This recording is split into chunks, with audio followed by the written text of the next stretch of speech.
अस्सलाम वालेकुम students. I hope आप सब ठीक होंगे। नेक्स्ट टॉपिक है हमारा class 9 chapter number 1। 8th topic है एग्जांपल्स ऑफ बायोलॉजिकल मेथड। यानी पहले हमने बायोलॉजिकल मेथड पढ़ा, अब बायोलॉजिकल मेथड के बाद कुछ एग्जांपल्स उन्होंने आपको दी हुई है, जिसमें एग्जांपल है मलेरिया की। मलेरिया एक कॉमन डिजीज है बहुत सी कंट्रीज में। यानी मलेरिया एक इन्फेक्शियस डिजीज है जो इन्फेक्शन के तौर पे जो है वो मुख्तलिफ इलाकों में फैलता है, जिसमें वो ट्रॉपिकल इलाके भी हो सकते हैं, सब ट्रॉपिकल रीजन्स में भी होता है, जिसमें पाकिस्तान भी शामिल है। यानी मुख्तलिफ कंट्रीज में ये एक आम जो है वो डिजीज है मलेरिया। अब मलेरिया जो है वो किस वजह से फैलता है, कैसे फैलता है, वो सारी हम जो है वो डिस्कशन इस टॉपिक के अंदर करेंगे, इसलिए टॉपिक को एंड तक लाजमी देखिएगा।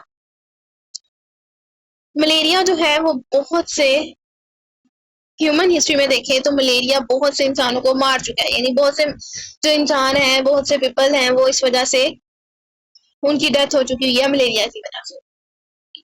अब मलेरिया कैसे फैलता है, बायोलॉजिस्ट के लिए ये एक जो है वो प्रॉब्लम क्रिएट होगी कि मलेरिया जो है वो कैसे फैलता है। अब उसके लिए उन्होंने बायोलॉजिकल मेथड को यूज करके इसकी जो है वो प्रॉब्लम को सॉल्व किया, बायोलॉजिकल प्रॉब्लम को सॉल्व किया, जो कि सबसे पहली बायोलॉजिकल प्रॉब्लम है कि what is the cause of malaria, कि मलेरिया क्या है, उसकी वजह क्या है, इसके फैलने की वजह क्या है। ये एक प्रॉब्लम बन चुकी थी जिन्होंने साइंटिस्ट ने इस प्रॉब्लम को सॉल्व किया कि what is the cause of malaria. तो इसके लिए ये एक प्रॉब्लम थी। अब इस प्रॉब्लम को उन्होंने आइडेंटिफाई किया कि मलेरिया जो है वो कहाँ कहाँ फैल रहा है, कौन कौन से इलाकों में हो रहा है, अगर उनको हो रहा है तो सिम्टम्स क्या हैं, पहले उन्होंने इसकी आइडेंटिफिकेशन की।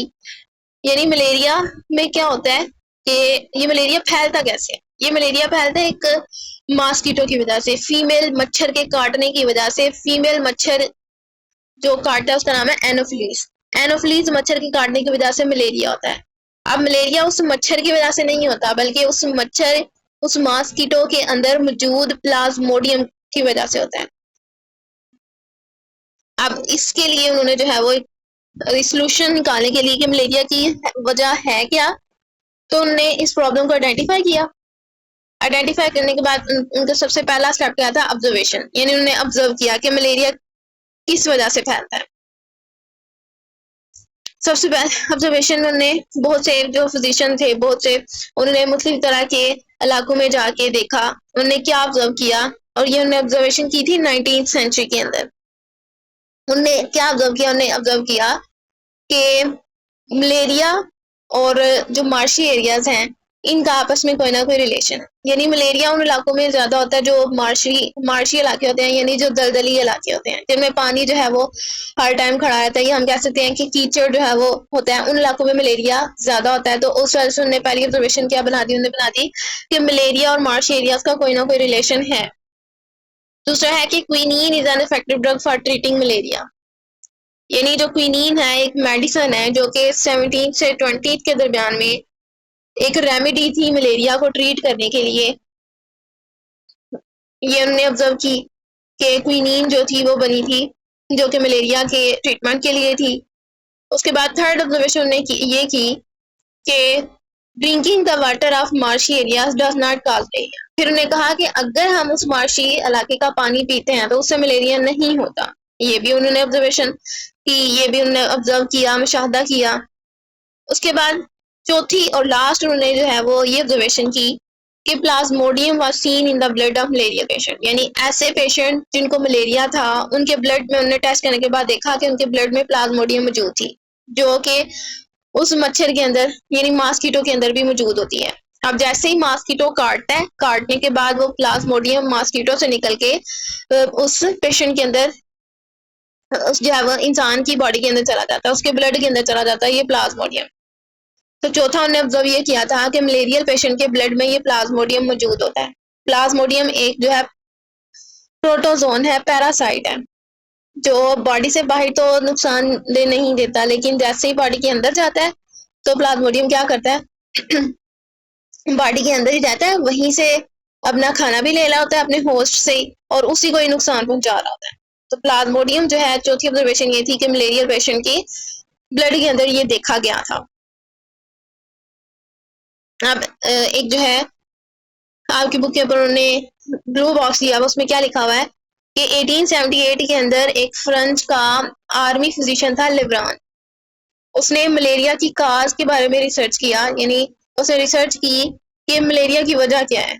उसने ब्लड लिया कुछ मलेरियल पेशेंट का, उसे माइक्रोस्कोप के अंदर एग्जामाइन किया, यानी इसने एक्सपेरिमेंट परफॉर्म किया, माइक्रोस्कोप के अंदर उसे देखा। देखने के बाद उसने क्या नोटिस किया, उसने नोटिस किया कि कुछ माइक्रो ऑर्गेनिज्म इस मलेरिया पेशेंट के ब्लड के अंदर मौजूद है। उस माइक्रो ऑर्गेनिज्म का नाम उन्होंने दे दिया कि क्या है, प्लाज्मोडियम।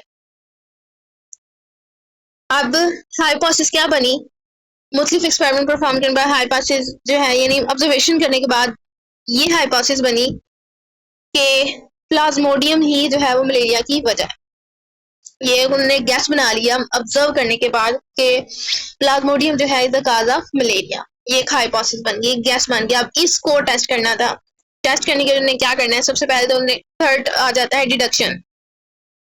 अब इसके लिए इस हाइपोथेसिस को ट्रू साबित करने के लिए कुछ लॉजिकल रिजल्ट चाहिए थे। अब उन्होंने क्या डिडक्शन की, उन्होंने कहा कि अगर ये मलेरिया जो है प्लाज्मोडियम मलेरिया की वजह है, तो जितने भी मलेरियल पेशेंट हैं उन सब में के ब्लड में ये प्लाज्मोडियम मौजूद होना चाहिए। ये एक डिडक्शन बन गया, एक लॉजिकल रिजल्ट बन गया कि अगर मलेरिया प्लाज्मोडियम की वजह से फैलता है तो जितने भी मलेरियल पेशेंट हैं, ऐसे पेशेंट जिनका मलेरिया है, उनके ब्लड के अंदर प्लाज्मोडियम का होना जरूरी है। अब इस पे उन्होंने जो है वो एक्सपेरिमेंट परफॉर्म किया। एक्सपेरिमेंट परफॉर्म क्या किया कि बायोलॉजिस्ट ने 100 मलेरियल पेशेंट लिए और 100 जो है वो हेल्थी पेशेंट लिए जिनको मलेरिया नहीं था। अब इसमें उन्होंने जो है वो एक्सपेरिमेंट परफॉर्म किया। अब इस एक्सपेरिमेंट में जो मलेरियल पेशेंट थे वो एक्सपेरिमेंटल ग्रुप थे जिन पे एक्सपेरिमेंट परफॉर्म करना था, और जो हेल्थी पर्सन थे वो कंट्रोल थे, जो कि हम पिछले टॉपिक्स में पढ़ के आए हैं, एक्सपेरिमेंटल ग्रुप और कंट्रोल ग्रुप। एक्सपेरिमेंट में दो तरह के ग्रुप होते हैं, एक्सपेरिमेंटल ग्रुप जिसपे एक्सपेरिमेंट परफॉर्म करना होता है, जिसके लिए एक्सपेरिमेंट परफॉर्म करना होता है, और कंट्रोल ग्रुप यानी जिसको हमने जो है वो चेक करना होता है, वो हेल्थी पर्सन। यानी मलेरिया पेशेंट एक्सपेरिमेंटल ग्रुप है और हेल्थी पर्सन जो है वो कंट्रोल ग्रुप है। तो एक्सपेरिमेंट परफॉर्म करने के लिए बायोलॉजिस्ट ने क्या किया कि 100 मलेरिया पेशेंट लिए और 100 ही हेल्थी पर्सन लिए, उनके ब्लड सैंपल्स लिए। ब्लड सैंपल देने के बाद उसे माइक्रोस्कोप के अंदर देखा। देखने के बाद ने क्या देखा कि ज्यादातर जो मलेरियल पेशेंट हैं उनके ब्लड के अंदर प्लाज्मोडियम मौजूद था। तो रिजल्ट क्या निकला उस हाइपोथेसिस से कि प्लाज्मोडियम ही जो है वो वजह है मलेरिया के फैलने की, यानी Plasmodium is the cause of malaria. ये हाइपोथेसिस जो थी वो ट्रू साबित हो गई। तो ये ही एक जो है वो फिर बाद में इसी को ही प्रूव कर लिया गया। तो रिजल्ट हमें क्या मिला कि प्लाज्मोडियम ही वजह है मलेरिया की। तो उसके लिए उन्होंने ये साइंटिफिक मेथड जो था ये अप्लाई किया था। पहले उन्होंने ऑब्जर्व किया, फिर जो है हाइपोथेसिस बनी, फिर उस पर डिडक्शन की, फिर उस पर एक्सपेरिमेंट परफॉर्म किया, और बाद में हमें रिजल्ट क्या मिला कि प्लाज्मोडियम ही मलेरिया की वजह है, जो कि एक पैरासाइटिक प्रोटोजोन के वजह होता है। एक पैरासाइट होता है जो कि मॉस्किटो के फैलने की वजह से ह्यूमन बॉडी के अंदर जाता है और जाने के बाद मलेरिया काज कर देता है। तो ये थी मलेरिया की वजह, यानी मलेरिया किस वजह से फैलता है उस पर जो है वो बायोलॉजिकल प्रॉब्लम, बायोलॉजिकल मेथड के जरिए इसका सोल्यूशन निकाला गया कि ये इसकी वजह क्या है। तो ये था आपका आज का टॉपिक। उम्मीद है आपको अच्छे से समझ आ गया होगा। अगर आपको वीडियो अच्छी लगी हो तो उसे लाइक करें, सब्सक्राइब करें। अगर कोई क्वेश्चन हो तो वो आप कमेंट्स में पूछ सकते हैं।